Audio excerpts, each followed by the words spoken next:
جيتكم اليوم ودخلتكم معايا الكوزينة. جوزوا معايا نهار من نهارات رمضان المبارك. هنا كنت دخلت شوية بكري باش ندير الفلون هذا تاع البيض، يعني اللي يطيب في الفوق، وجدته على البكري باش هكاك يوجدني من السهرة. كنت خدمته كامل، ومن بعد صفيته نحيت له يعني هاد الرغوة اللي تجي من الفوق له. هي من المستحسن تصفوه. انا نسيت. ومن بعد حطيت البيطراف تاعي يغلي باش ندير لا سالاد، وجدت هاد لافاغ تاع البوراك، وحندير كشغل البوراك عنابي ب هكا، يعني بحجم كبير.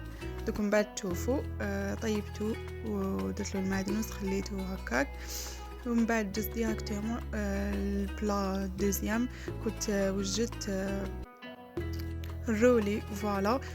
درت كامل لي زانغريديون، البصل، الثوم، لي زيبيس واش تحبوا. وكنت حشيتو هكا بانواع تاع لي فرomاج. استعملت هذا تاع 100 تاع بالكمون.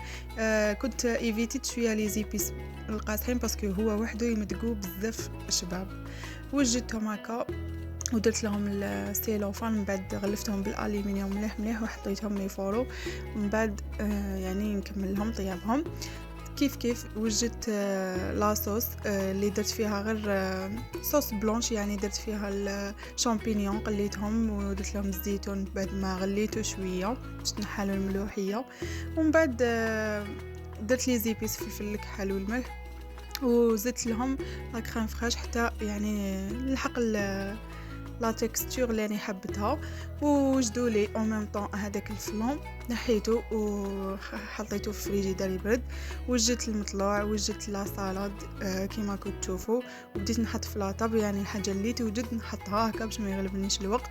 وهاي لك يعني البوراك العنابي درته هكا بحجم كبير باش ما نقعدش يعني ندير بالحبه هكا نربحو شويه الوقت. وجدت اللحم الحلو تاعي، عاودت يعني سخنته وحطيته. والبلا تاعي الدوزيام فوالا عاودت جوزته يعني في البيض، وبعد فلاشا بلور وقليته. وهذه هي طاولتي المتواضعه. حطيت لها صوص بيان سور المطلوع اللي ما يخطيناش تمر. وهذه هي ان شاء الله ربي يتقبل منا الصيام يا ربي. ديجا البنات رانا وصلنا يعني في الوسط، قريب نكملوا يعني شهر رمضان.